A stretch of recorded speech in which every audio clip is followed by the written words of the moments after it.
Sometimes the things we save are really saving us. When 62-year-old widow Brenny Tolliver walked into that auction barn in Split-Tooth Ridge, she wasn't looking for trouble. But when she saw that wounded wolf, beaten and afraid, something in her recognized something in it. The whole town wanted it dead. Brenny bid her last dollar and took it home. What happened next changed everything. The wolf wasn't just an injured animal. It was connected to secrets the town had buried for years. Secrets about the preacher's son. Secrets about people who disappeared and were never found. What made Brenny risk everything to save a creature everyone else feared? Before we jump back in, tell us where you're tuning in from. And if this story touches you, make sure you're subscribed, because tomorrow I've saved something extra special for you. The morning Roy Tolliver died, he kissed Brenny goodbye and promised they'd talk that night about something important. She never saw him alive again. That was 5 years ago, and the silence in their mountain cabin had grown so thick she could feel it pressing against her skin like a living thing. Brenny stood at her kitchen window now, watching dawn break over the ridgeline. She was 62, with silver-streaked hair she kept in a practical braid, and green eyes that folks said looked like the pines themselves. Her hands were weathered from work, her back straight from stubbornness, and her heart had been hollow since the day the logging company brought Roy home in the back of a truck. The official story was simple. A tree fell wrong, crushed him instantly. They said he didn't suffer. They said it was nobody's fault, just bad luck and worse timing. Brenny accepted it because what else could she do? You don't argue with death. You just learn to live beside it. Their cabin sat 3 miles up a logging road that became impassable in winter. Roy had built it with his own hands 30 years ago, when they were young and full of dreams about a quiet life away from the world's noise. He'd worked timber most of his adult life, knew these mountains like the lines on his own palms. The cabin was small but solid. 2 bedrooms, a stone fireplace, a porch that wrapped around the south side where the morning sun was warmest. Brenny had loved this place once. Now it felt like a museum to a life that had ended. She poured coffee from the pot on the stove, the same pot Roy had used every morning. The kitchen still held his routines. The cup he favored hanging on its hook, the spot by the window where he'd read the newspaper when they drove to town for supplies. She hadn't changed anything. Couldn't bring herself to erase him that way. Split-Tooth Ridge wasn't much of a town. Maybe 300 souls if you counted generously, scattered across the valley and up into the foothills. The main street held a general store, a post office that opened 3 days a week, a diner that served breakfast until 2, and a church with a steeple that needed painting. Folks knew each other's business, for better or worse. Mostly worse, in Brenny's experience. She'd been born in Helena, met Roy at a church social when she was 19, and he was 22. He'd had kind eyes and rough hands, and a way of listening that made her feel heard. They married within a year, moved to Split-Tooth Ridge because Roy had family land here and timber work was steady. Brenny took jobs where she could find them, waitressing, bookkeeping, eventually making preserves and selling them at the Saturday market. They never had children, though they'd tried. That sadness had passed into acceptance, and they'd made peace with being enough for each other until Roy died and Brenny learned that one person cannot be enough when the other half is gone. The town had been kind at first. Casseroles appeared on her porch, cards arrived in the mail, people stopped by with condolences and offers of help. But kindness has a shelf life in small towns. After a few months, the visits stopped. Brenny didn't blame them. Grief makes people uncomfortable. It reminds them of their own mortality, their own fragile holds on happiness. She kept to herself mostly. Tended her garden, preserved what she grew, made the drive to town once a week for supplies. She spoke to people when necessary, but didn't linger.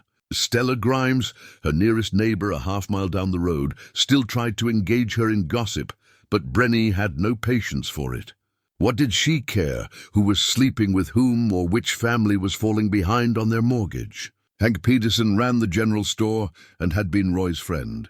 He was kind to Brenny, never pushed for conversation she didn't want to give, always made sure she got fair prices. She appreciated that. He was maybe 10 years older than her, widowed himself. with a sadness in his eyes that matched her own. The only other person she saw regularly was Sheriff Ned Paulson, who made rounds through the mountain properties checking on folks. He'd stop by every few weeks, ask if she needed anything, remind her to keep her doors locked even though crime was rare up here. Brenny always thanked him and sent him on his way. This was her life now. Small, contained, predictable. She woke, worked, ate, slept. The seasons turned. Snow came and went. Her garden grew and died back and grew again. Time moved forward even when she felt stuck in place. Around her neck, hidden beneath her flannel shirt, hung Roy's wedding ring on a thin gold chain. She'd worn it since the funeral, couldn't bear to put it away in a drawer somewhere. The metal was warm against her skin, a constant reminder of what she'd lost. But lately, something had been stirring in Brenny, a restlessness she couldn't name. Maybe it was the approach of the 5-year anniversary of Roy's death.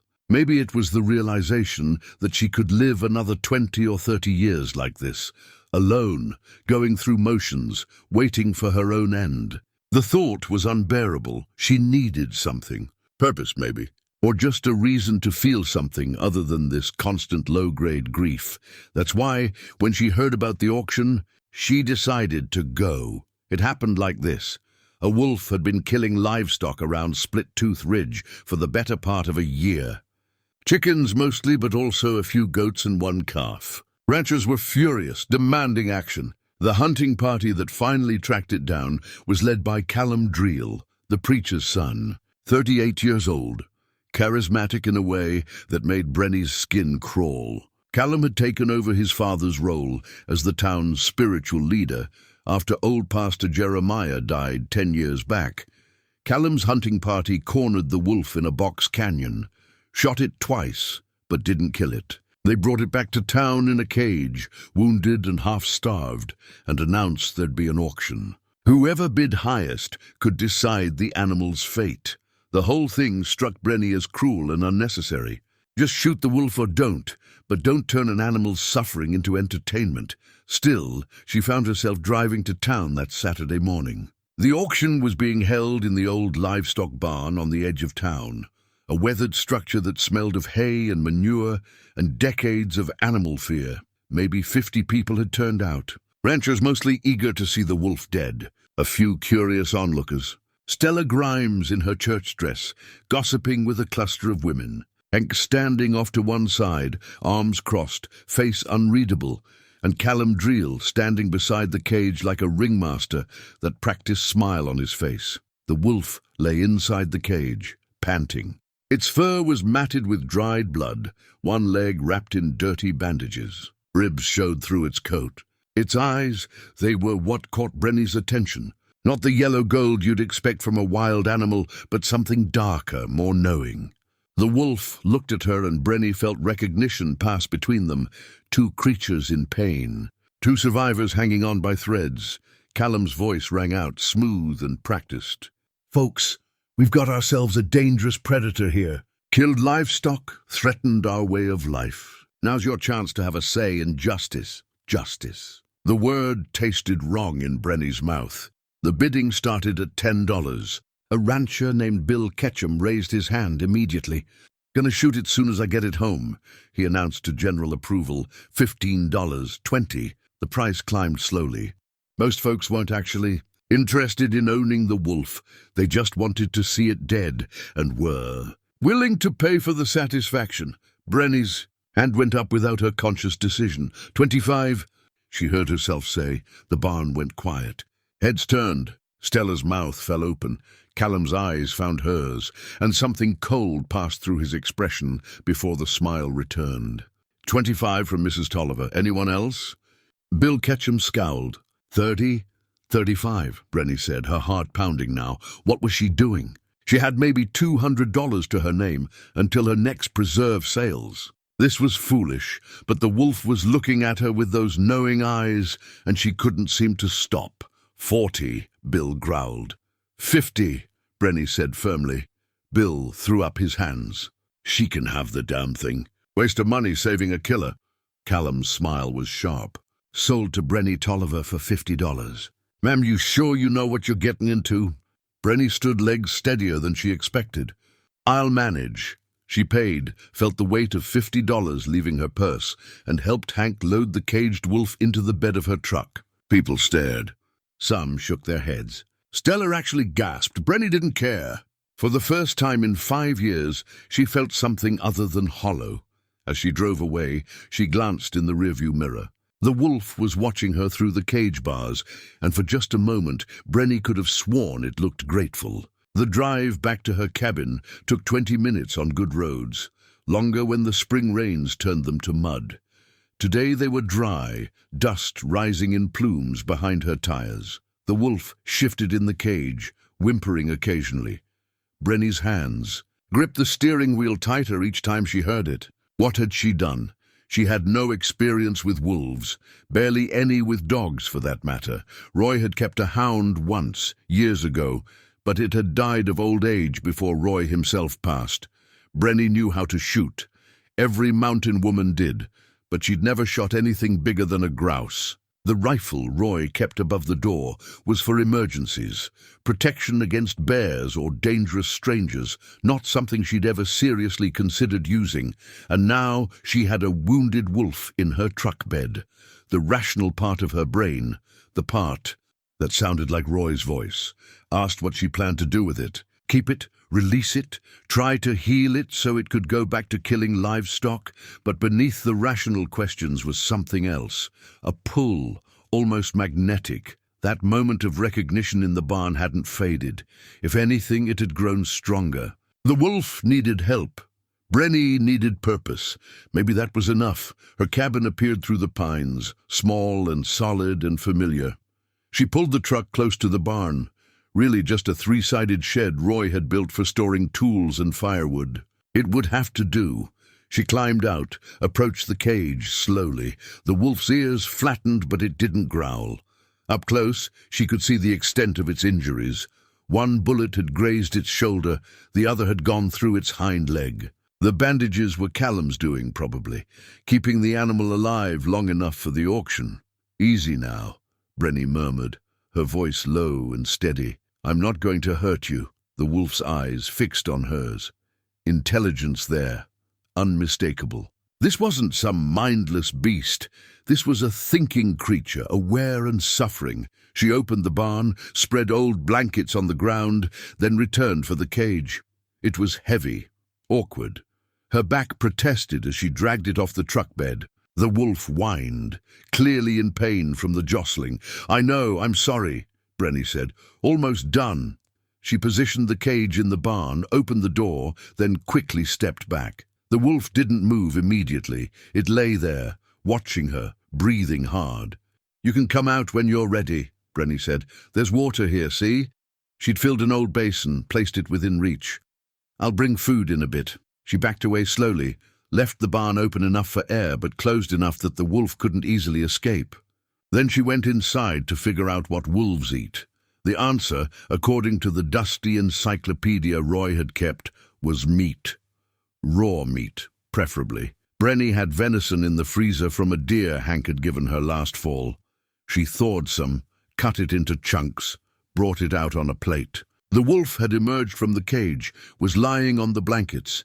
It tensed when she approached but didn't flee. "Here," she said, setting the plate down. "Eat." She retreated to the barn entrance, watched.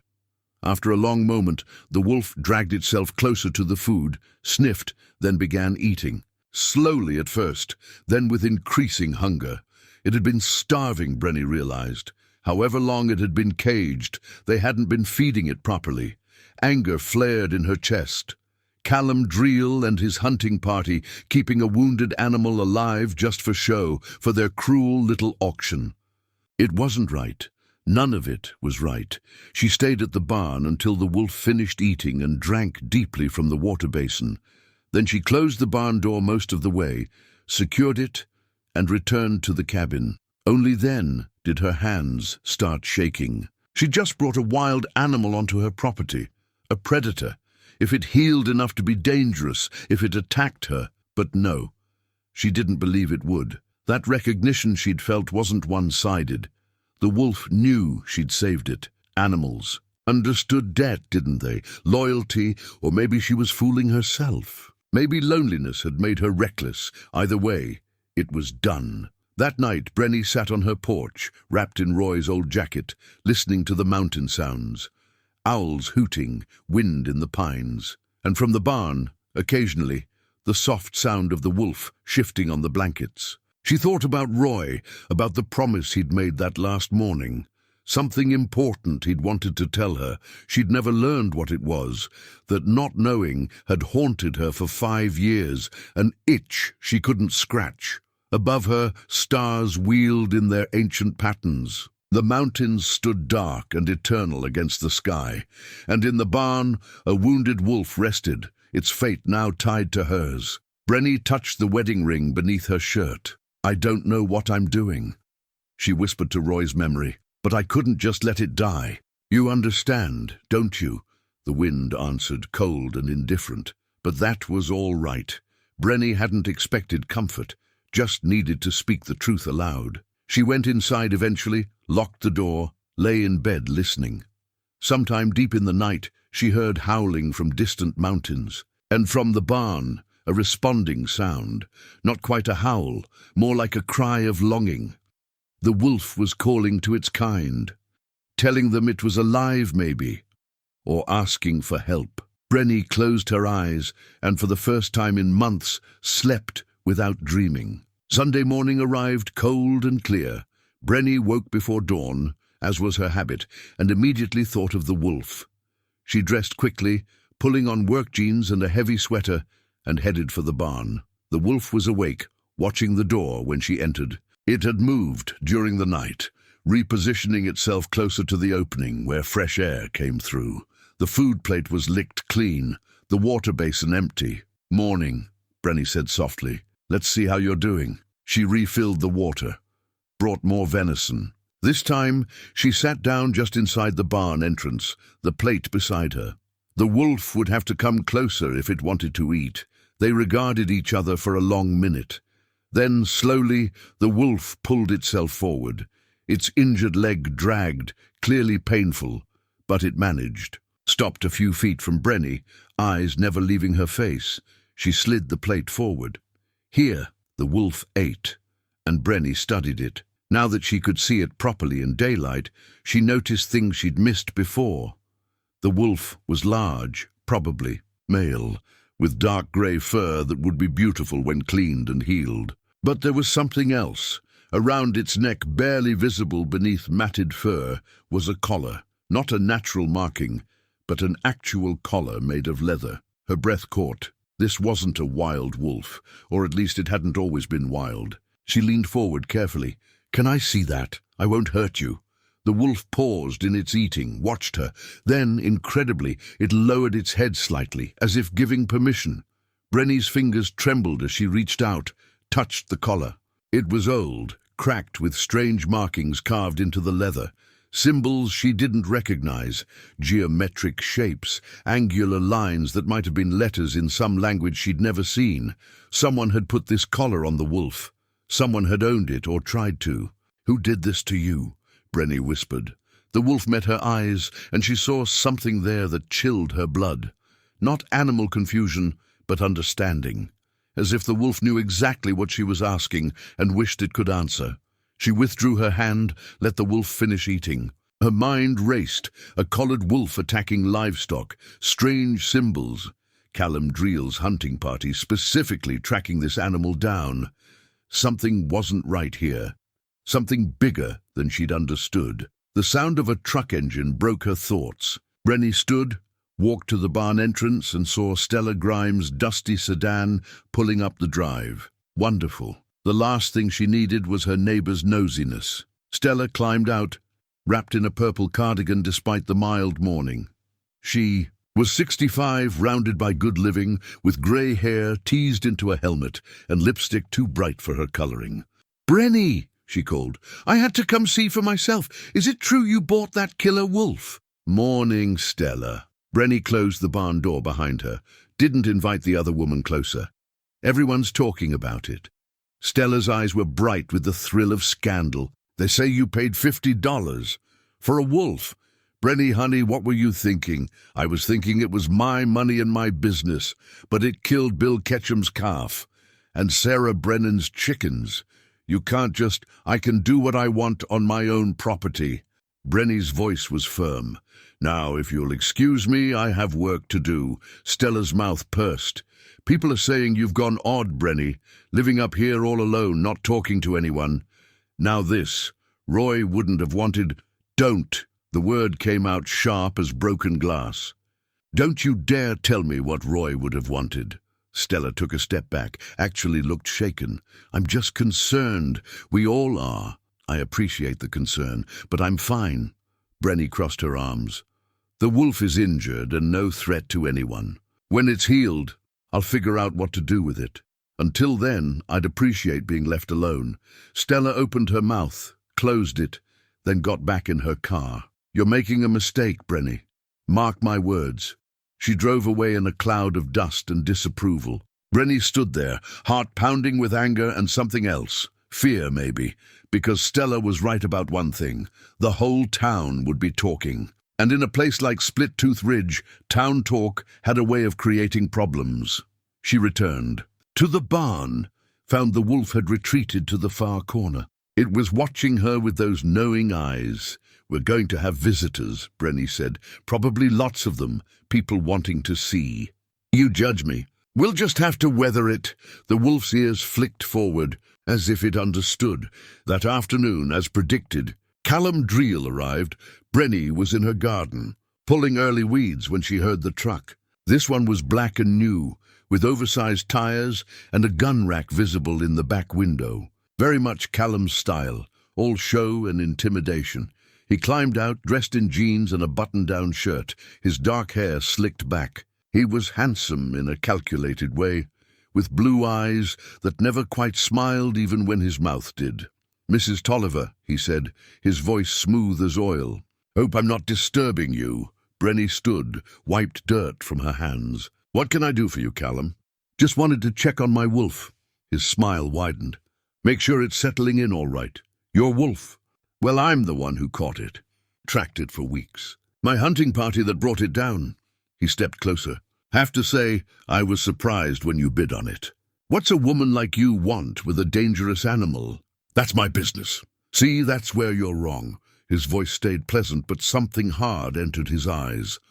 That wolf killed livestock. It's a menace. Keeping it alive puts the whole community at risk. It's injured and caged. No risk to anyone. For now. Callum looked past her toward the barn. What happens when it heals? You planning to keep a wild wolf as a pet? I haven't decided. Let me make you an offer.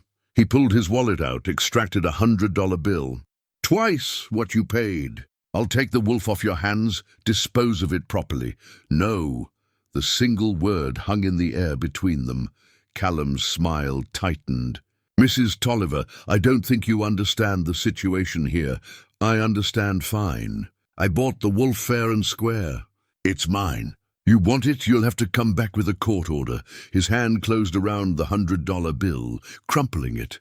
People are going to ask questions, Brenny, about why you're so interested in protecting that animal. About what you might know. The threat was veiled but unmistakable.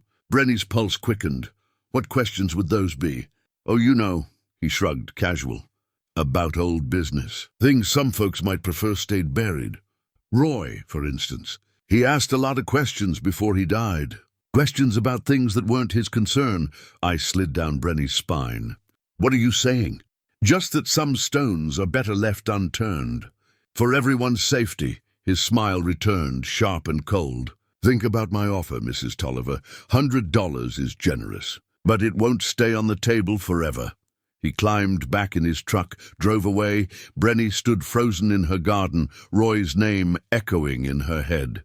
Questions Roy had asked. Things that weren't his concern. What had Roy been investigating? And did it get him killed? She walked to the barn on shaking legs. The wolf was at the door, hackles raised, a low growl rumbling in its chest. It had heard Callum's voice, recognized it. Easy, Brenny murmured. He's gone. But the wolf's reaction told her something important. It feared Callum Dreel, and not the normal fear of a wolf for the hunter who'd shot it. This was different, Personal. Brenny examined the collar again, traced the strange symbols. They meant something. Something connected to Callum, to Roy, to whatever secret Split-Tooth Ridge had been keeping. That night she couldn't sleep. She lay in bed, staring at the ceiling, questions multiplying in her mind. Finally, around midnight, she got up and went to the attic. She hadn't been up here since Roy died. Couldn't face his things, the accumulated debris of his life. But now she climbed the narrow stairs, pulled the light chain, and began searching through boxes. His tools, his clothes, old photos. And there, in a box labeled Office, a leather journal she'd never seen before. Brenny opened it with trembling hands. Roy's handwriting filled the pages, notes, dates, names, and one entry circled multiple times.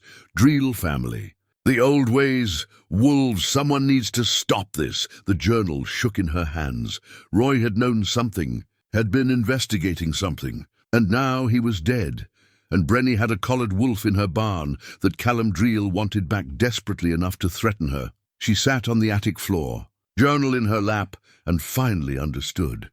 This wasn't about saving a wounded animal. This was about uncovering the truth that got her husband killed, and there was no turning back now. Brenny named the wolf Shadow. It seemed to fit, the way it moved in the barn, the darkness in its fur, the mystery surrounding it. Shadow accepted the name with what looked like approval, its ears perking forward when she said it. Over the next 3 days, a routine developed. Brenny brought food and fresh water twice daily, changed the bandages on Shadow's wounds, spoke softly while she worked. The wolf allowed this attention with remarkable patience. Its injuries were healing faster than seemed natural, the bullet wounds closing clean. Every night, Brenny read Roy's journal by lamplight. The entries went back 2 years before his death. He'd started noticing things, livestock kills that didn't match normal predator patterns, wolves behaving strangely near the Dreel property, people asking questions and then suddenly leaving town. Roy had been methodical, documenting everything. One entry caught Brenny's attention. Talked to Pastor Jeremiah today about the old legends. He got defensive, changed the subject. Something there he doesn't want discussed. Another 6 months later, 3 wolves spotted on Dreel land. They didn't run when I approached, just watched, almost like they recognized me. And then, a week before he died, found symbols carved in trees near the old mine. Same markings I've seen on Callum's property. Need to document this, need to understand what they're doing. The final entry, dated the day before the accident, found proof. Dreel is involved. Must tell Brenny. Can't trust Paulson, he's part of it. Brenny's hands shook as she read those words again and again. Roy had been killed for what he knew. And Sheriff Paulson was involved. She was on her own. Wednesday morning, Hank Peterson knocked on her door.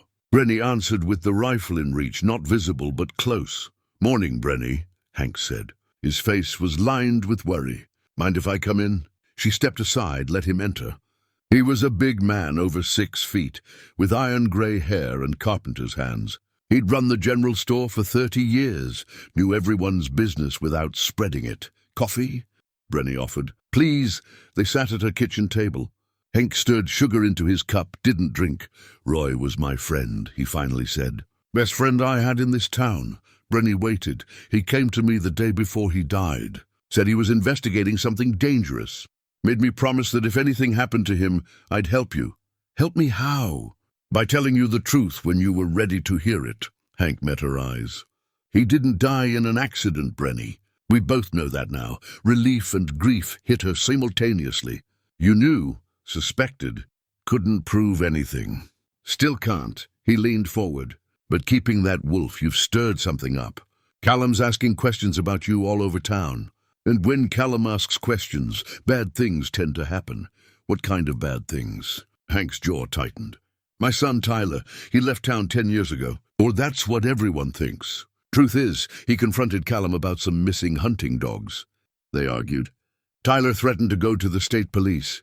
He paused, voice thick. "Never heard from him again. Sheriff Paulson said he probably just took off. Young men do that." "But I know my boy." "He wouldn't leave without a word. You think Callum? I think Callum Dreel is dangerous." I think he's got secrets that go back generations. And I think Roy found out what they were. Brenny pulled out the journal, slid it across the table. Hank read silently, his expression growing darker with each page. Jesus, he breathed. Roy documented everything except what it means. The symbols, the wolves, the Drill family. What's the connection? Old stories. Hank closed the journal carefully. My grandmother used to tell them about people who could walk between human and wolf. Guardians of the mountain, she called them. Protectors who kept the balance. But those were just legends. What if they weren't? Hank looked at her for a long moment.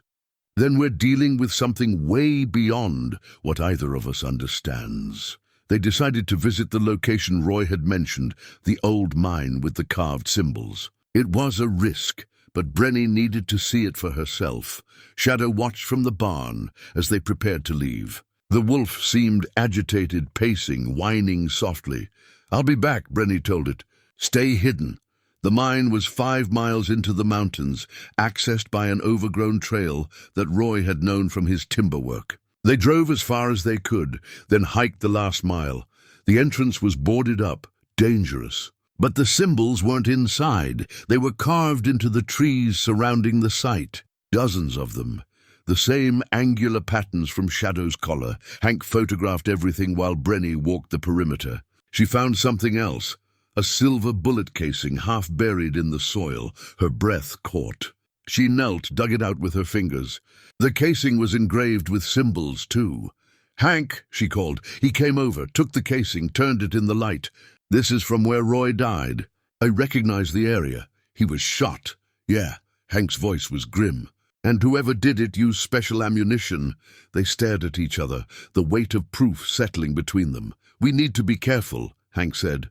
If they killed Roy for knowing too much, I'm already a target. Brenny took the casing back, pocketed it. Callum made that clear. What's your plan? Find out what he's hiding, why the wolves matter, what Roy died for. She looked at Hank steadily. I know it's dangerous. If you want out, no. His voice was firm. I'm in. For Roy, for Tyler, for everyone else who's disappeared from this town and never got answers. They returned to Brenny's cabin as afternoon shadows lengthened. Shadow was at the barn door, ears forward, alert. Something's wrong, Brenny said. They approached carefully. Inside the barn, things had been disturbed. The blankets were displaced, the water basin knocked over. Someone had been here. Brenny ran to the cabin. The door was unlocked. She knew she'd locked it. Inside, drawers were open, cushions moved. They'd searched her home. Looking for the journal, Hank said. But the journal was in Brenny's jacket pocket. She'd learned that lesson.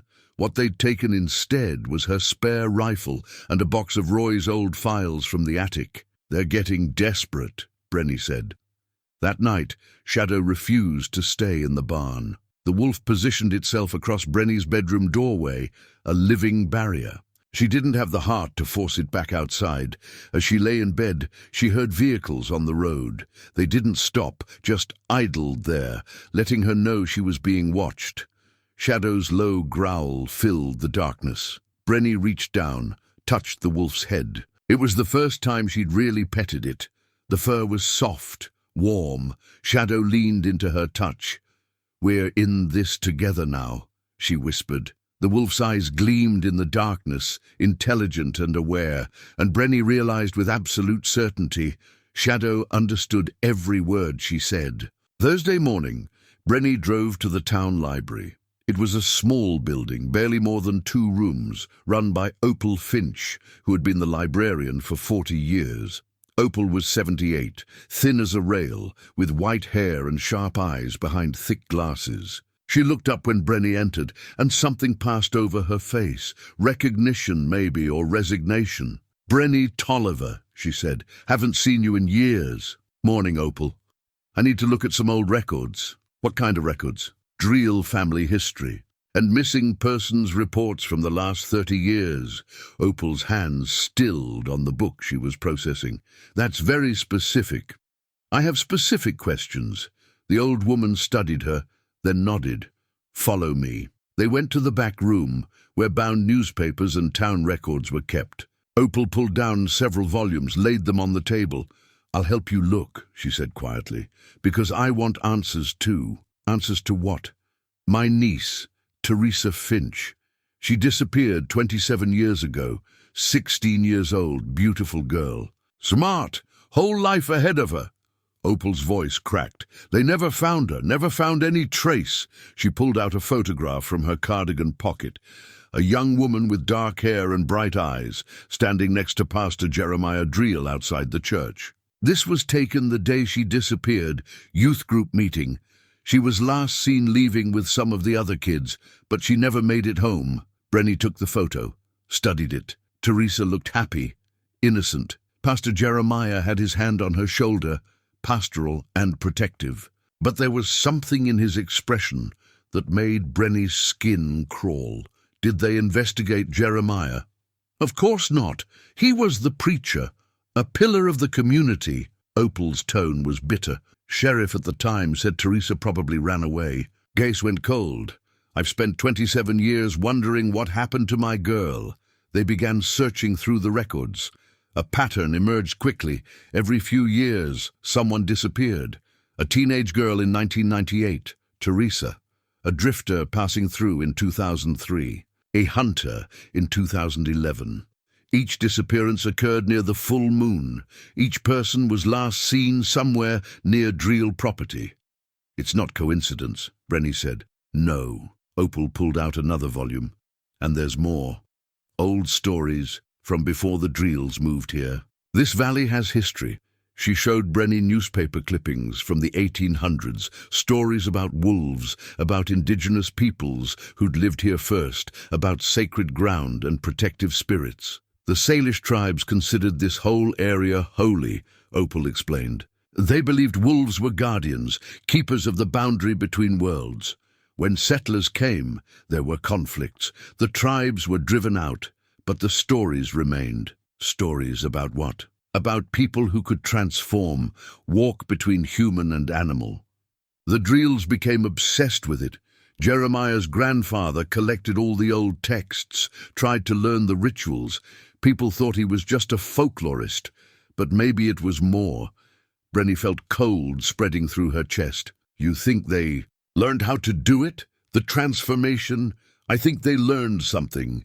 Opal's eyes were fierce behind her glasses. And I think that's what happened to Teresa. Brenny showed her the photo of Shadow's collar. Opal drew in a sharp breath. Those symbols. I've seen them before. Where? In Jeremiah's old books. He donated some to the library when he died. They're in storage.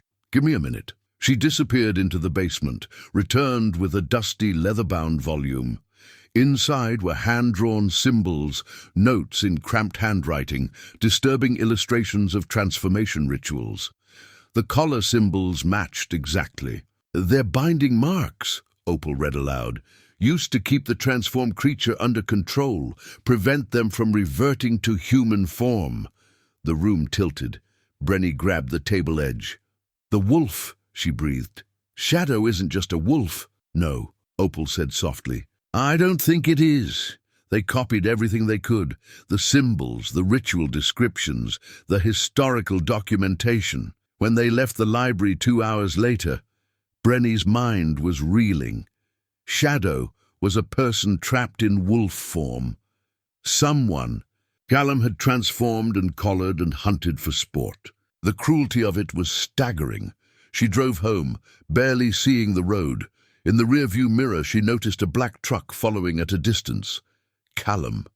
Her hands tightened on the wheel.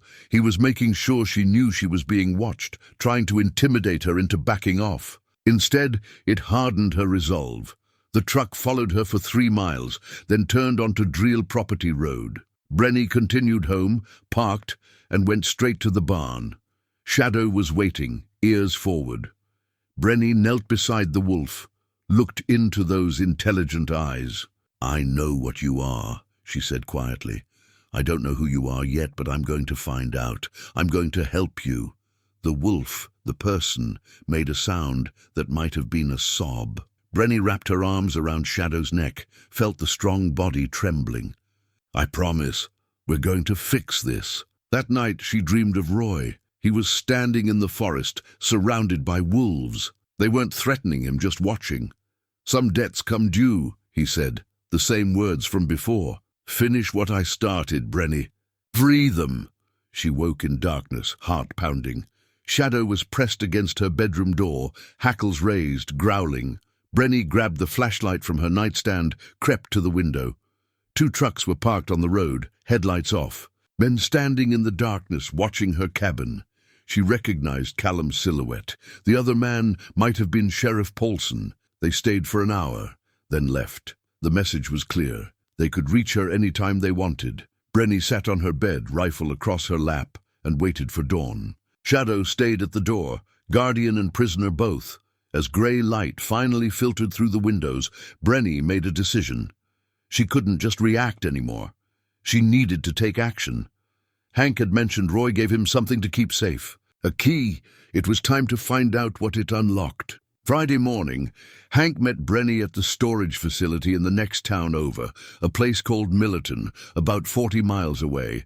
The facility was a collection of metal units behind a chain-link fence, the kind of place where people kept things they didn't want found.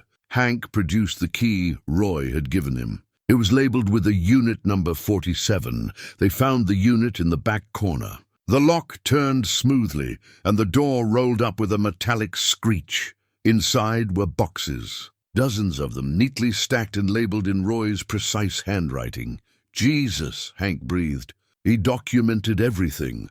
They loaded the boxes into Hank's truck and drove to his house, rather than risk bringing them to Brenny's cabin. Hank lived alone in a small place behind the general store. Once inside, with doors locked and curtains drawn, they began going through Roy's evidence. Files on the Dreel family going back 5 generations. Photographs of Callum meeting with various people who later disappeared. Maps of the mountain with locations marked. Timeline charts. Witness statements Roy had collected from families of missing persons, and a USB drive in a locked box with a note attached. "For Brenny, find the truth." Brenny's vision blurred with tears. Roy had done all this to protect her, to make sure she'd have what she needed if something happened to him. Hank plugged the USB into his laptop. Video files filled the screen. The first showed nighttime footage of a mountain clearing. The camera was hidden, positioned in trees. Date stamp read 3 years ago. Figures in dark robes gathered around a stone altar. About 15 people, their faces hidden. Callum stood at the center, clearly in charge. He was chanting in a language Brenny didn't recognize. Then the wolves appeared. 3 of them moving into the clearing as if summoned. They weren't aggressive or afraid. They were docile, almost entranced. The ritual continued. Callum placed his hands on each wolf's head, spoke words of power. The wolves shuddered, their forms flickering. For just a moment they looked almost human. "My God," Hank whispered. The second video was older, dated 8 years back. Same clearing, similar ritual. But this time, the transformation went the other way. A person, young, male, terrified, was brought forward by robed figures. Callum performed the ritual. The person screamed as their body contorted, reshaped, became wolf. Brenny's stomach turned. She watched in horror as the newly transformed wolf was collared, marked with symbols, then led away on a chain. Roy's voice came through the laptop speakers, narrating from his hiding place. "They're creating something, binding something, using the old magic, but twisting it. This isn't protection, it's slavery." The third video showed Teresa Finch, alive, older than in the photograph, but recognizable. She was in the clearing, moving with that same entranced quality as the wolves. Not human anymore, not fully. Something in between. Opal's niece had been trapped for 27 years, neither dead nor free. Brenny leaned back, breathing hard. "How many?" "I counted at least 12 different people in these videos," Hank said, his voice shaking. "All transformed, all collared and controlled. Shadow is one of them. Has to be." They watched the remaining files. Roy had documented years of Callum's activities. The pattern was clear. Every few years, Callum chose a victim. Usually someone vulnerable, someone who wouldn't be missed, or whose disappearance could be explained away. He transformed them, bound them with the collar, and kept them as wolves under his control. For what purpose? Power, entertainment? Some twisted sense of dominion? The final video was from the day before Roy died.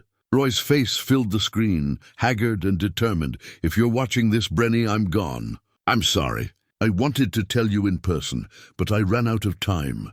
His eyes glistened. "Callum Dreel is using ancient magic to transform people into wolves. He's built a pack of enslaved creatures. Some have been trapped for decades. I found proof, documented everything. It's all here." He leaned closer to the camera. "The transformation can be reversed, but only during the full moon when the magic is strongest. And it requires someone bound by love to speak the counterspell. That's you, Brenny. If anything happens to me, you're the only one who can free them. I'm sorry to put this on you, but there's nobody else." He paused. "I love you. Finish what I started." The video ended. Brenny sat in silence, tears streaming down her face. Roy had known he was going to die, had prepared everything for her.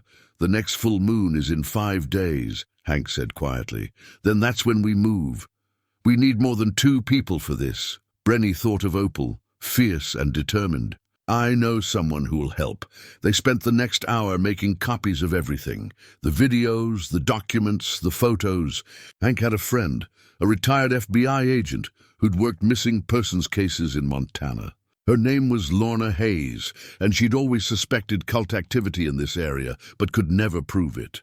"She'll listen," Hank said. "She'll bring resources." By evening they had a plan forming. Document the next ritual, free the wolves, signal for federal backup. But they couldn't act too soon.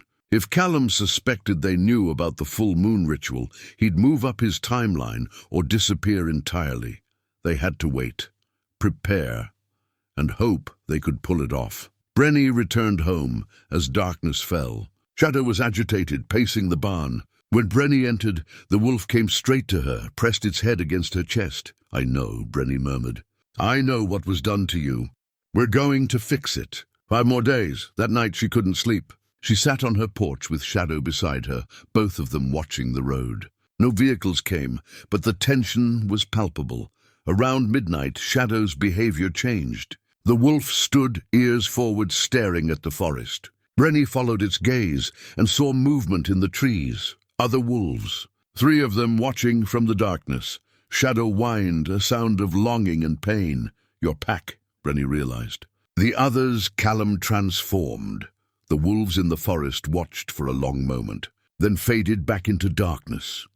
Shadow howled, a mournful sound that echoed across the mountains. And in the distance, other howls answered. They were calling to each other, trapped souls recognizing one another. Brenny's resolve hardened into something like steel. She would free them, all of them, or die trying. Roy's compass rested in her pocket, solid and reassuring. 5 days until the full moon. 5 days to prepare. She wasn't alone in this. She had Hank, would have Opal and Lorna Hayes. She had Shadow, who was so much more than a wolf, and she had Roy's love, reaching across death to guide her. It would be enough. It had to be. The next morning, Lorna Hayes arrived from Missoula. She was 60, compact and efficient, with short grey hair and eyes that missed nothing. She'd been FBI for 30 years before retiring, had worked some of the worst cases the Bureau handled. She sat at Hank's kitchen table, watched the videos without speaking. When they finished, she removed her reading glasses and rubbed her eyes. "I worked a case near here 15 years ago, she said finally. "Young woman disappeared from a camping site. We found her car, her tent, but no body. I always suspected cult activity, but we couldn't prove anything. The local sheriff, Paulson," Brenny said. "Right, he was remarkably unhelpful. Case went cold." Lorna looked at them both. "I've spent 15 years wondering what happened to Jessica Mora. Now I know." "Will you help us?" Brenny asked. "Absolutely. This is kidnapping, false imprisonment, assault. Probably murder for the ones who didn't survive the transformation." Her jaw set. "But we need to be smart. We're talking about a well-connected local family, a corrupt sheriff, and magic that the legal system won't acknowledge exists. What do you suggest?" "Document everything at the next ritual. Video, photos, multiple angles. Make it impossible to deny. Then we free the victims. Their testimony will be crucial. I'll have a tactical team standing by, but we wait until the victims are safe before moving in." She looked at Brenny. "You're the key to this. According to those notes, only someone bound by love can break the spell. I loved Roy, loved what he stood for. That'll have to be enough. They spent 3 days preparing. Lorna brought surveillance equipment, cameras, microphones, night vision gear. They scouted the ritual site, found the best positions. Opal joined them, determined to be there when her niece was freed. Brenny practiced the counterspell over and over, using the phonetic guide Roy had left in his notes. The words were strange, ancient, from a language that predated English. They felt heavy on her tongue, weighted with power. Shadow stayed close throughout, seeming to understand the importance of what was coming. The wolf's injuries had healed completely now, its strength returned. Sometimes, when Brenny looked at Shadow, she'd catch glimpses of humanity, an expression too knowing, a gesture too deliberate. The person inside was fighting to emerge. On the 3rd night, Brenny worked on removing Shadow's collar. She'd learned from Roy's notes that the binding could be weakened before the full moon, making the transformation easier when the time came. She spoke the preliminary words of the counterspell, her hands on the collar. Shadow trembled, breathing hard. The leather began to crack, the symbols fading. For just a moment, Shadow's form flickered. Brenny saw a human hand instead of a paw, caught a glimpse of a human face. Young, male, desperate. Then the wolf form snapped back, but the collar had loosened significantly. "Hold on," Brenny whispered. 2 more days. Just hold on. The full moon rose on Saturday night. Brenny, Hank, Opal, and Lorna were in position by sunset, hidden in the rocks above the clearing. Shadow was with them, silent and alert. The cameras were set, recording from multiple angles. As darkness fell, Callum's followers began arriving. They came in trucks, parked at the base of the trail, climbed to the clearing in their dark robes. Brenny counted 21 people. Some she recognized, Sheriff Paulson, Bill Ketchum, even Stella Grimes. Her blood ran cold, her neighbor part of this horror. Callum arrived last, carrying his ceremonial staff. He looked younger than he should, his movements fluid and strong. The magic had sustained him, Brenny realized, kept him vital while his victim suffered. The ritual began with chanting. The stone altar was prepared with symbols drawn in what might have been blood. Fire pits lit around the circle. Then the wolves were brought out. 4 of them, thin and scarred, collars tight around their necks. They moved with that same entranced quality Brenny had seen in the videos. Shadow's body went rigid. A low growl rumbled in its chest. "Not yet," Brenny breathed.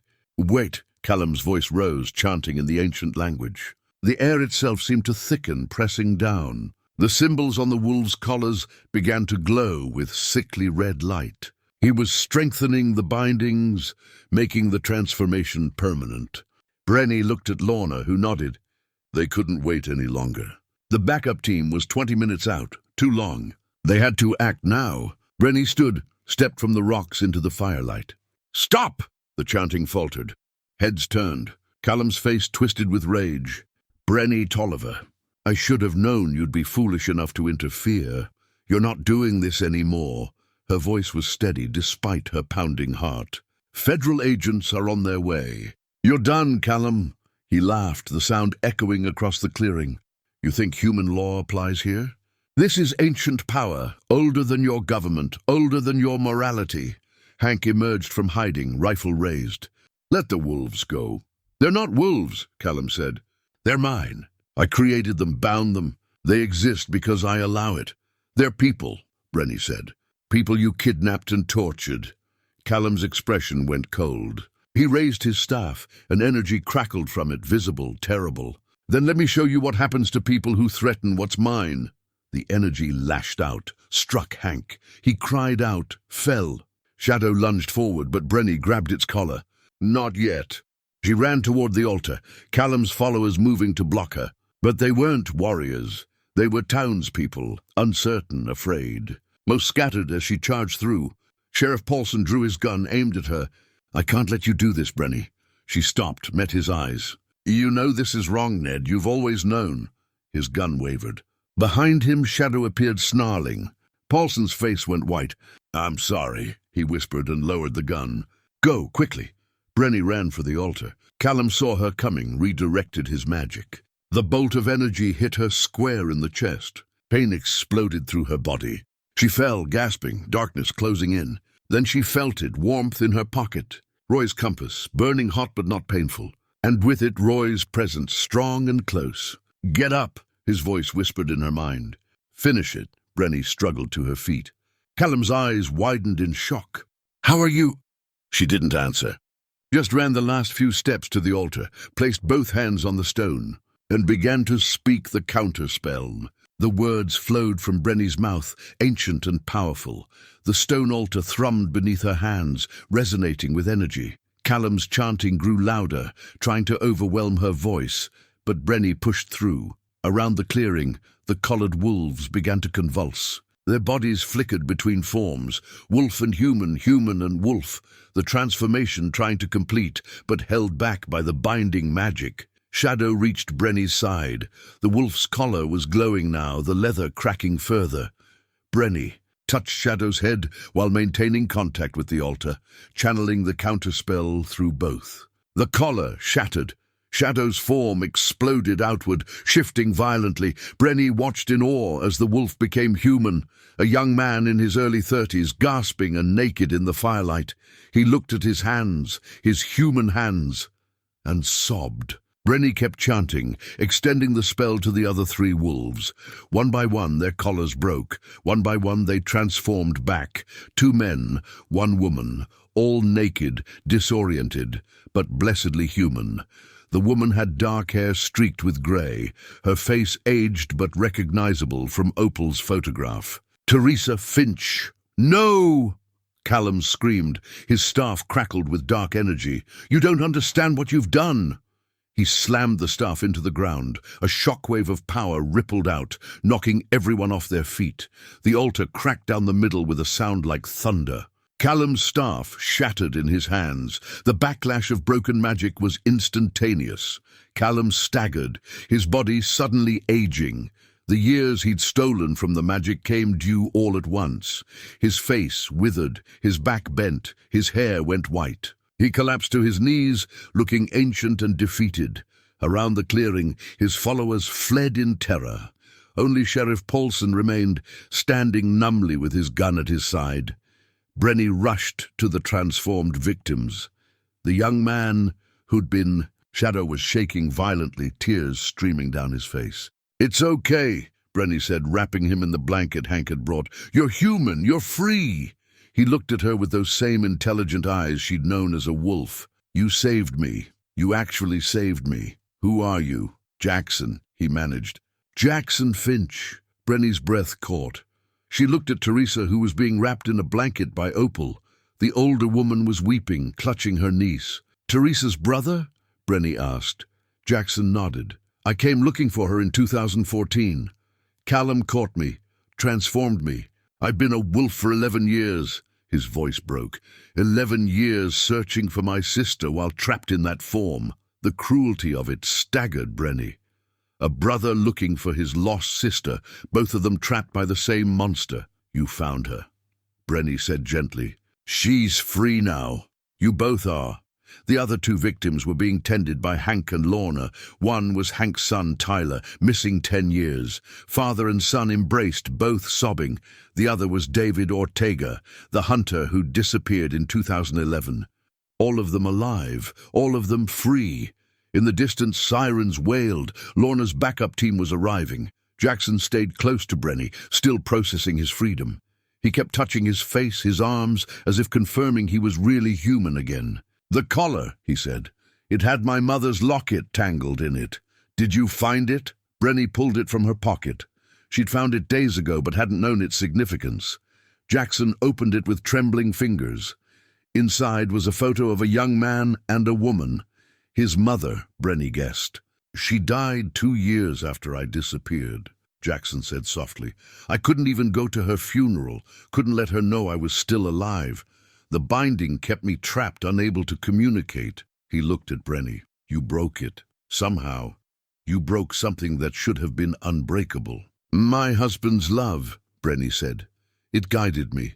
Roy's compass was cool now in her pocket, its work done. Federal agents flooded into the clearing. Lorna was directing them, documenting everything. Callum was arrested, too weak to resist. Sheriff Paulson surrendered without a fight, clearly relieved it was finally over. The other followers who'd fled were being tracked down. By morning, the whole conspiracy would be exposed. Teresa approached Brenny, wrapped in blankets. She was 43 now, aged by magic and trauma, but her eyes were clear. "Thank you," she said.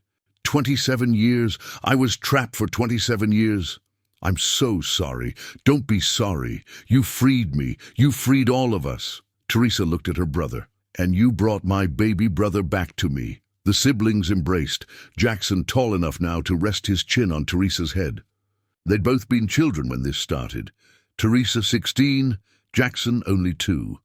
They'd lost their youth, their family, decades of their lives, but they were alive. They were human. They could start again. As dawn broke over the mountains, the clearing was swarming with federal agents and forensic teams. The stone altar was being documented, the symbols photographed. This would be the most unusual case the FBI had ever handled, ancient magic and modern crime combined. But there was evidence now, video footage, physical proof, and most importantly, living victims who could testify. Callum would spend what remained of his life in prison. So would his followers. The corruption that had poisoned Split Tooth Ridge for generations would finally be rooted out. Brenny stood at the edge of the clearing, watching the sun rise. Jackson came to stand beside her, wearing borrowed clothes that didn't quite fit. "What will you do now?" she asked. He looked at his hands again, still marveling. "Learn to be human again. Figure out who I am after 11 years as a wolf." He glanced at her. "Would it be all right if I stayed with you for a while? Until I get my bearings?" Brenny felt something warm unfold in her chest. "I'd like that. I don't have anywhere else to go, and you feel like safety, like home." She understood. They'd bonded through trauma and rescue. He'd protected her as Shadow. She'd freed him as Jackson. That kind of connection didn't break easily. "My cabin has a spare room," she said. "It's yours as long as you need it." Jackson smiled, and it transformed his face. He'd been handsome as a wolf, but as a man he was striking. Kind eyes, gentle features, the look of someone who'd suffered but hadn't been broken. "Thank you," he said, "for everything." Roy's voice whispered in Brenny's mind one last time. "Well done, love. Well done." And she knew with absolute certainty that Roy could rest now.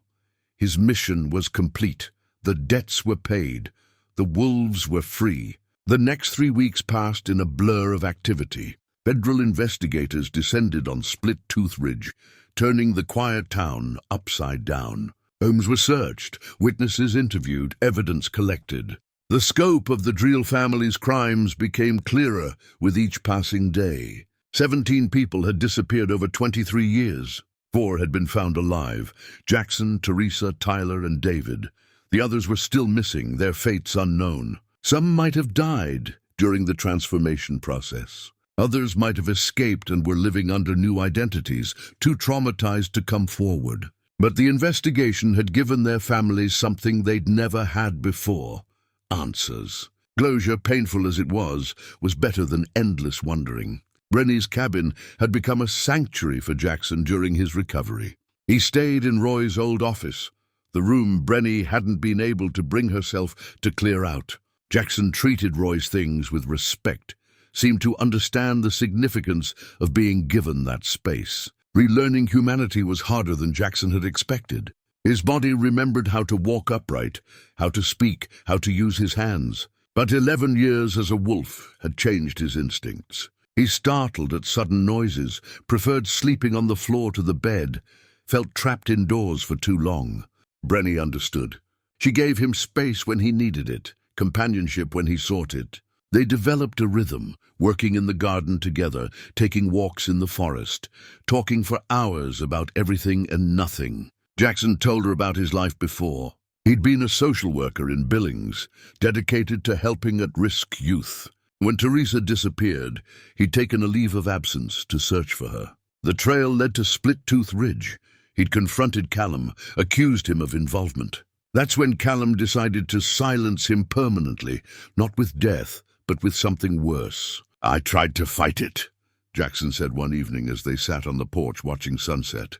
"The transformation, the binding, but Callum's magic was too strong. I felt myself slipping away, becoming more wolf than man. The collar kept me trapped." He touched his neck where the collar had been. The skin there was scarred, would always bear the marks. "I thought I'd forgotten how to be human, forgotten my name, my past, everything. But it was all still there, buried deep. I just couldn't reach it." "You never gave up," Brenny said. "You kept fighting. That's what let the spell be broken. No, you're what let it be broken. Your compassion, your courage." Jackson met her eyes. "I was giving up, Brenny. That day in the auction barn, I was ready to die. I'd been beaten, starved, hunted. I'd failed to save Teresa. I wanted it to end." His voice dropped to a whisper. "And then you raised your hand. You bid on a creature everyone else wanted dead. You looked at me and saw something worth saving." Tears pricked Brenny's eyes. "I saw myself," she admitted. "I'd been dying slowly for 5 years, just going through motions. When I saw you, I recognized that same exhaustion, that same readiness to let go. Saving you saved me too." They sat in comfortable silence, watching the mountains darken. Teresa visited often, staying with Opal in town. She was undergoing intensive therapy, processing 27 years of trauma. But she was strong, determined to reclaim her life. She'd started writing about her experience, hoping to help other survivors of extreme trauma. Hank and Tyler were rebuilding their relationship. Tyler struggled with guilt over his lost decade, but Hank's love was steady and unconditional. They worked together at the general store now, finding healing in routine and each other's presence. David Ortega had returned to his family in Colorado. His wife had never remarried, never stopped believing he'd come home. Their reunion had made national news, a story of hope against impossible odds. The 4 freed victims became a support network for each other. Only they truly understood what it meant to be human again after years as wolves. They met regularly, helped each other through the difficult transitions. Lorna Hayes had stayed in the area, coordinating the ongoing investigation. She'd become a friend, stopping by Brenny's cabin weekly for coffee and conversation. The case had reinvigorated her. After years of retirement, she had purpose again. "We're going after similar operations," Lorna told Brenny one morning. "Callum's network extended beyond Split-Tooth Ridge. There are other towns, other families using these rituals. This is just the beginning." The scope of it was overwhelming. How many people were trapped as wolves right now, unable to ask for help? But they were working on it. Lorna was building a task force, bringing in experts on cult behavior, missing persons, even academics who studied ancient magic and folklore. The FBI was taking it seriously now, impossible to ignore with living victims and documented evidence. Callum himself was facing federal charges: kidnapping, assault, false imprisonment, conspiracy. He'd aged rapidly after the spell broke, was barely recognizable as the charismatic man who terrorized the town. His lawyers were trying to argue insanity, but with video evidence and victim testimony, conviction was certain. Sheriff Paulson had cooperated fully with investigators. His testimony revealed the extent of Callum's influence: bribes, blackmail, threats. Paulson had been terrified of Callum, had enabled his crimes out of fear for his own family's safety. It didn't excuse what he'd done, but it explained it. He'd receive a reduced sentence for his cooperation. The other followers faced various charges. Some, like Stella Grimes, claimed they'd been coerced or didn't fully understand what was happening. Others admitted they'd known and participated willingly. The legal process would take years to sort out. Split-Tooth Ridge itself was transforming. The corruption that had poisoned it for generations was being exposed and purged. A new sheriff had been appointed, new town council elected. People were talking openly about what had happened, no longer afraid to speak truth. For Brenny, life had taken on new meaning. Jackson's presence filled the cabin with life again. They'd fallen into a routine that felt natural. Cooking together, maintaining the property, taking care of the garden. It wasn't romantic, but it was familial. Jackson had become like a son to her, and she'd become like a mother to him. He'd expressed interest in staying in Split-Tooth Ridge, using his social work background to help the community heal. The town needed trauma counseling, victim support services, youth programs to address the damage done by years of corruption. Jackson wanted to be part of that healing. "This is home now," he told Brenny. "I lost 11 years, but I don't want to lose any more time. I want to build something here, make something good come from all the suffering." Brenny supported his decision. The cabin was big enough for both of them, and she liked having him around. For the first time since Roy died, she didn't feel alone. One evening, Teresa and Opal came for dinner. They gathered around Brenny's kitchen table, 5 people bound by trauma and survival. Opal had insisted on bringing her camera, wanting to capture the moment. They posed together, Brenny in the center, Jackson on one side, Teresa on the other, Hank and Tyler beside them, Opal behind. 5 survivors and their allies, scarred but unbroken. The photo captured genuine smiles, hard-won joy. Opal had copies made for everyone. Brenny hung hers on the mantel beside Roy's picture. "He'd be proud of you," Jackson said, looking at Roy's photograph.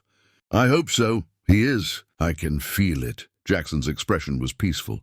"Sometimes when I was a wolf, wandering the mountains at night, I'd sense a presence. Protective, watchful. I think it was him guiding me to you." Brenny touched Roy's wedding ring, still hanging around her neck. Maybe Jackson was right. Maybe Roy's love had transcended death, bringing them together so both could find healing. That night, after everyone left, Brenny sat alone with Roy's compass. She'd kept it close since the ritual, a tangible connection to her husband. "Thank you," she whispered, "for everything, for loving me enough to keep fighting even after death, for bringing Jackson to me, for giving me purpose again." The compass gleamed in the lamplight, steady and true. Brenny felt Roy's presence one final time, a warmth, a sense of peace, a whispered goodbye. Then it faded, gentle as a sunset. He was moving on, his mission complete, his love fulfilled. He could finally rest. Tears streamed down Brenny's face, but they were tears of gratitude, not grief. She'd been given a gift, the chance to finish Roy's work, to honor his memory, to save lives he'd tried to save. And in the process, she'd saved herself. Jackson appeared in the doorway. "You okay?" "Yeah." Brenny smiled through her tears. "I'm okay. I really am." He came to sit beside her, comfortable in silence. Outside, the mountain was peaceful. No more howls of trapped souls, only natural night sounds. Tomorrow would bring new challenges, more investigations, more healing, more work to rebuild what had been broken. But tonight, Brenny allowed herself to simply be, to feel gratitude for survival, hope for the future, and peace with the past. "Thank you for staying," she said to Jackson. "Thank you for giving me a home." They sat together, 2 survivors learning to live again, until the stars came out and the mountain wrapped them in its ancient quiet. The media attention gradually faded, life settled into new patterns. 3 months after the ritual, Split Tooth Ridge was healing. Slowly, painfully, but genuinely. Jackson enrolled in community college courses online, working toward reactivating his social work license. His decade-long absence meant he'd need additional training, updated certifications. He tackled it with determination, studying late into the night at Brenny's kitchen table. Teresa had moved into a small house near Opal, the 2 of them inseparable. She'd started a support group for cult survivors, drawing people from across the state who'd experienced similar trauma. Her writing had evolved into a book project, a memoir that would give voice to those who'd suffered in silence. Tyler had proposed to his high school girlfriend, who'd waited for him without knowing she was waiting. The town was planning their wedding for next spring. It would be a celebration of hope, of love that endured impossible odds. David called Brenny once a month, updating her on his progress. He'd returned to his job as a wilderness guide, was helping his teenage kids process the fact that their father had been alive all these years. It was complicated, painful, but they were working through it together. The 4 freed victims had formed a bond nothing could break. They understood each other in ways no one else could. Monthly, they gathered at Brenny's cabin for dinner and conversation. Sometimes they talked about their trauma. More often, they talked about their futures. Brenny found herself at the center of this chosen family. She'd become the matriarch by accident, the one who'd brought them all together. It was a role she embraced, finding purpose in their healing. Her relationship with Jackson deepened into something profound. Not romantic, the age difference and their shared trauma made that impossible. But it was love nonetheless. Mother and son, maybe, or two souls who'd recognized each other across impossible circumstances. Jackson helped with the cabin's maintenance, fixed things Roy had left unfinished. He worked in the garden, built new flower beds, painted the porch. Slowly, he was making the place his own, while respecting Roy's memory. One afternoon, Jackson approached Brenny with a request. "I want to start a nonprofit," he said. "Victim support services for people who've been through extreme trauma. I've been doing research, talking to Teresa and the others. There's a real need and we could fill it. That's a wonderful idea. I was hoping you'd help me. Co-found it with me. You have the credibility, the respect of the community. And honestly," he met her eyes, "I couldn't do this without you." Brenny felt something warm bloom in her chest. Purpose, mission, a way to honor Roy's memory by continuing his work. "I'd be honored." They spent weeks planning. Jackson handled the legal paperwork and program development. Brenny focused on fundraising and community outreach. Teresa joined as a consultant, lending her voice and experience. Hank offered the general store's back room as temporary office space. The Split-Tooth Ridge Survivor Support Center officially opened on a cool October morning. Nothing fancy, just a small office, some comfortable chairs, a hotline number. But it was theirs, built from shared trauma and hope for healing. Local news covered the opening. Reporters interviewed Jackson and Teresa, photographed the 4 freed victims standing together. The story went regional, then national. Donations poured in from people touched by their resilience. Within a month, they'd helped 6 people escape dangerous situations. Within 2 months, they were fielding calls from across Montana. By Christmas, they'd expanded to a second office and hired 2 additional counselors. The work was exhausting and rewarding. Brenny found herself busier at 62 than she'd been in years. But it was good busy, purposeful busy. Every person they helped, every life they touched, felt like honoring Roy's sacrifice. Jackson thrived in the work. His 11 years as a wolf had given him unique insight into powerlessness, into being voiceless and trapped. He connected with clients on a level most counselors couldn't reach. His gentleness and strength were exactly what traumatized people needed. One evening, as they closed the office for the day, Jackson turned to Brenny. "I've been thinking about something," he said. "About Roy. What about him?" "He saved my life. Not just by documenting everything, but by loving you. That love is what broke the spell. His love reached across death to free me." Jackson's voice was thick with emotion. "I never got to thank him." Brenny touched his shoulder. "He knows. Wherever he is, he knows. I want to honor him somehow. Maybe name the center after him. The Roy Tolliver Survivor Support Center." Tears filled Brenny's eyes. "He'd be so proud. Of you, of this work, of everything we're building." They changed the name formally, held a small ceremony. Opal, Teresa, Tyler, Hank, and Lorna attended.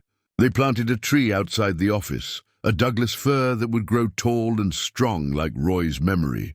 Brenny placed Roy's compass in a display case inside the office, along with a photo of him, a reminder of the man whose courage had started everything, whose love had saved them all.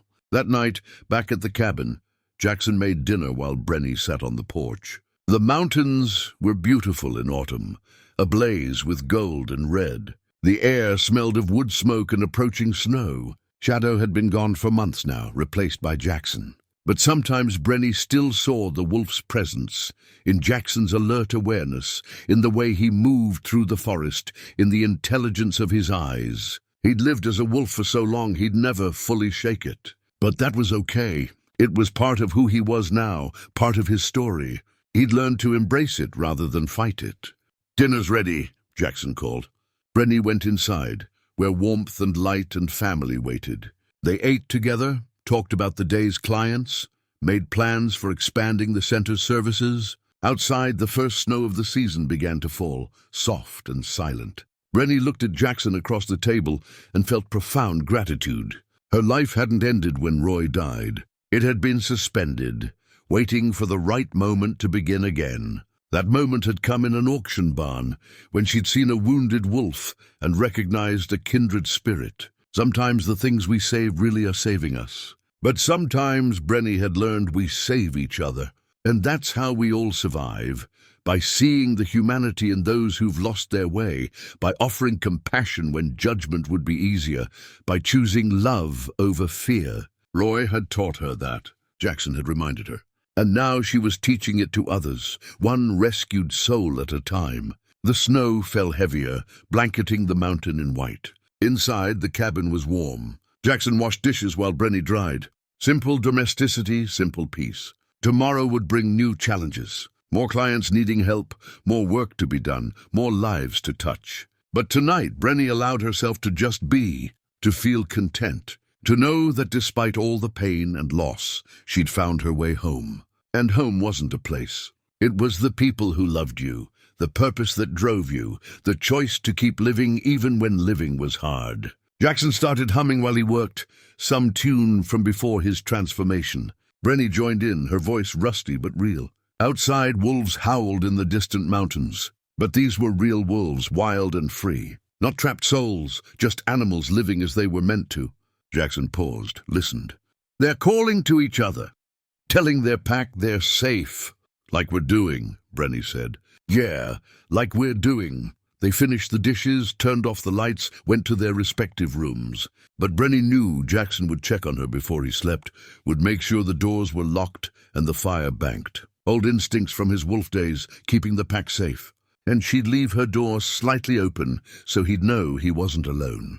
So he'd remember he had family now, a home, a future. They were building something beautiful from the ashes of trauma. Roy would be proud. Brenny was proud too. Spring came to Split Tooth Ridge with a riot of wildflowers and new growth.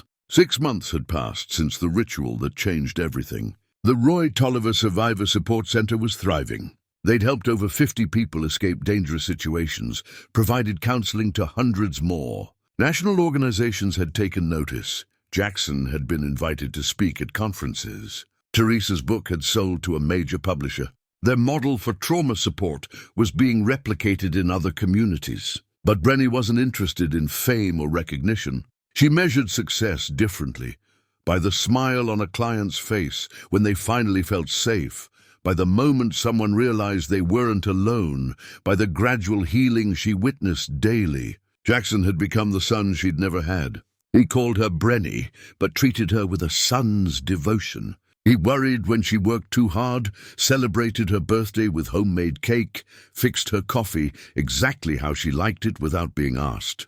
In return, Brenny gave him the family he'd lost. She attended his college graduation ceremony when he completed his recertification courses. She listened to his fears about whether he could really help people after losing so much time. She reminded him daily that he was more than his trauma, that his experience made him stronger, not broken. Teresa and Jackson had rebuilt their sibling relationship too. 27 years apart had created distance, but love bridged it. They met for lunch weekly, attended family therapy together, worked through the complicated grief of lost time. Opal was everyone's grandmother now, baking cookies for the office, fussing over all of them. She'd waited nearly 3 decades for Teresa to come home. Now she was determined not to waste a single moment. One May morning, Jackson proposed an idea. "I want to organize an event," he said, "for families of missing persons. Bring together people who've lost someone to cults, to trafficking, to mysterious disappearances. Give them resources, hope, community. That's ambitious, I know. But we have the platform now. We could make a real difference." They planned the event for August, giving themselves time to organize properly. They reached out to families across the country, partnered with national organizations, secured funding from grants and donations. The response was overwhelming. Over 300 families registered to attend. The event took place at a conference center in Missoula. 3 days of workshops, support groups, resource fairs, and keynote speeches. Jackson, Teresa, Tyler, and David all spoke about their experiences. Lorna presented on how law enforcement could better handle these cases. But the most powerful moment came on the final day. Brenny stood at a podium, looking out at hundreds of faces, parents who'd lost children, siblings who'd lost each other, spouses who'd buried empty coffins, people who lived with not knowing, with hope that hurt and grief that never healed. "My name is Brenny Tolliver," she began. "6 months ago, I was a widow living alone in the mountains, going through the motions of life without really living. My husband had died 5 years earlier, and I thought I died with him." She paused, finding Jackson in the crowd. He nodded encouragement. "Then I met a wounded wolf nobody wanted. I saw pain in its eyes that matched my own. I made a choice to help something broken, even though I was broken too. That choice changed everything." She told the story, Roy's investigation, the auction, Shadow's transformation, the ritual that freed them all. She didn't hide the magical elements. These people needed truth, not sanitized versions. "I learned that sometimes the things we save are really saving us. But more importantly, I learned we save each other. Every person in this room has the power to make a difference, to see someone in pain and choose compassion, to fight for justice when it seems impossible, to refuse to give up even when hope is hard." Her voice strengthened. "Your missing loved ones matter. Their stories matter. You matter. And we're not going to stop fighting until every missing person is found, every predator is stopped, every family gets answers." The room erupted in applause. After the event ended, people approached Brenny with stories, with tears, with gratitude. She hugged strangers who felt like family. She promised to keep fighting, to never forget, to honor every missing person by continuing the work. That night, the team gathered in Brenny's hotel room. They were exhausted but energized. "We're making a difference," Teresa said. "Real, measurable difference. Because of you," Jackson told Brenny. "You started this. Your courage, your compassion, that's what gave the rest of us permission to be brave." Brenny shook her head. "It was Roy. He's the real hero." "You both are," Lorna said firmly. "And you're building something that will outlast all of us. A legacy of hope." They talked late into the night, planning the future. More events, expanded services, partnerships with law enforcement, legislative advocacy. The work would never be finished, but that was okay. They were committed for the long haul. When everyone finally left, Jackson lingered. "Thank you," he said, "for everything. For saving me, for giving me a home, for believing I could be more than my trauma." "You saved me too," Brenny replied. "We saved each other. That's how this works." He hugged her, and she felt the truth of it. They were family now, bound not by blood, but by survival, by shared purpose, by love that had grown from impossible circumstances. As Jackson left, Brenny sat alone with her thoughts. She pulled out Roy's compass, held it in her palm. "We did it," she whispered. "We finished what you started. The wolves are free. The truth is known. Justice is being served." She paused. "And I'm okay now. Really okay. You can rest." The compass gleamed in her hand, then seemed to grow lighter, as if a weight had been lifted. Roy was at peace, finally truly at peace, and so was Brenny. 3 weeks after the conference, life settled into a comfortable rhythm. The center was busy but manageable. Jackson had hired 2 more counselors, allowing him and Brenny to step back slightly from daily operations. Brenny spent more time in her garden, finding peace in the simple work of tending plants. Jackson joined her often, both of them comfortable in companionable silence. One afternoon, Teresa visited with news. Her book had been accepted by a major publisher. It would be released next spring, with proceeds going to the center. "I want to dedicate it to Roy," Teresa said. "Without his investigation, his courage, none of us would be free. Is that okay?" Brenny's eyes filled with tears. He'd be honored. They celebrated on the porch, drinking lemonade and watching the mountains. Opal had brought cookies. Hank and Tyler arrived with news of their own. Tyler was going to be a father. The cycle of life continuing, hope renewed. As the sun set, Jackson proposed taking a photograph, like the one we took after the ritual, but updated, to show how far we've come. They gathered on the porch, Brenny in the center, Jackson on one side, Teresa on the other, Hank and Tyler beside them, Opal behind, Lorna completing the circle. Their chosen family, forged in fire, strengthened by survival. Someone passing by offered to take the photo so everyone could be in it. They smiled, genuine, unforced joy. The camera clicked, capturing a moment of pure grace. Later, after everyone left, Jackson helped Brenny clean up. "I've been thinking," he said, "about staying permanently, making Split Tooth Ridge my home for real. I hoped you would. I want to buy property nearby, build a house, but still be close enough to have dinner together, work together, be family." Brenny understood. He needed independence, his own space, but he also needed connection, the security of knowing she was near. "There's a lot for sale half a mile down the road," she said. "Good land, beautiful view, perfect." They made plans. Jackson would start building in the spring, but continue living with Brenny until the house was ready. It felt right, this gradual progression toward independence while maintaining their bond. That night, Brenny sat alone with Roy's journal and compass. She'd kept both close for months, drawing strength from Roy's words and presence, but it was time to let go. She placed the journal and compass in a box, along with Roy's wedding ring from around her neck. She'd worn it for 5 years, using it as a shield against moving forward. But she didn't need it anymore. Roy's love wasn't contained in objects. It lived in her heart, in the work she did, in the family she'd built. He was part of her always, but he wasn't holding her back anymore. She put the box in the attic, not throwing it away, but setting it aside, honoring the past while embracing the future. Jackson knocked softly on her door. "You okay?" "Yeah, just saying goodbye." He understood without explanation. "Want company?" "Always." They sat on the porch, watching stars emerge. The mountain was peaceful, alive with normal night sounds. No howls of trapped souls, no shadows of dark magic. Just wilderness being wilderness. "Tell me about tomorrow," Brenny said. "Well, I have 3 client meetings in the morning. Then I'm meeting with the college about teaching a trauma counseling course. Dinner with Teresa and Opal at 6. He looked at her. "Want to join us?" "I'd love to." Simple plans, simple joys.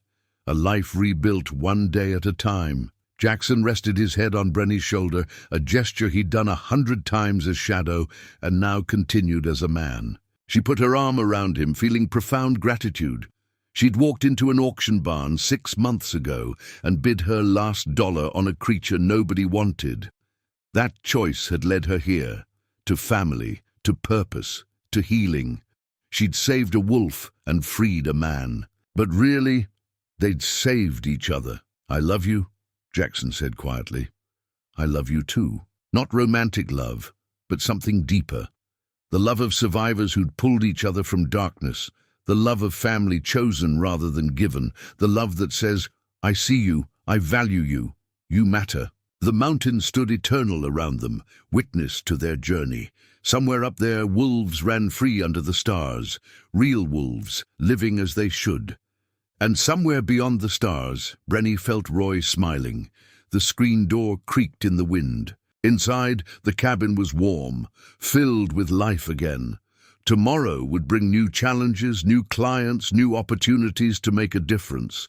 But tonight, Brenny allowed herself to simply be, to feel content, to know that despite all the pain and loss, she'd found her way home. And home wasn't a place. It was the people who loved you, the purpose that drove you, the choice to keep living even when living was hard. Jackson started humming softly. Brenny joined in. Their voices rose together, carrying across the mountain, a song of survival and hope. The story had come full circle. A wounded wolf, a lonely widow, 2 broken souls finding each other and discovering that together they were whole. Sometimes the things we save really are saving us. But more than that, we save each other, and that's how we all survive.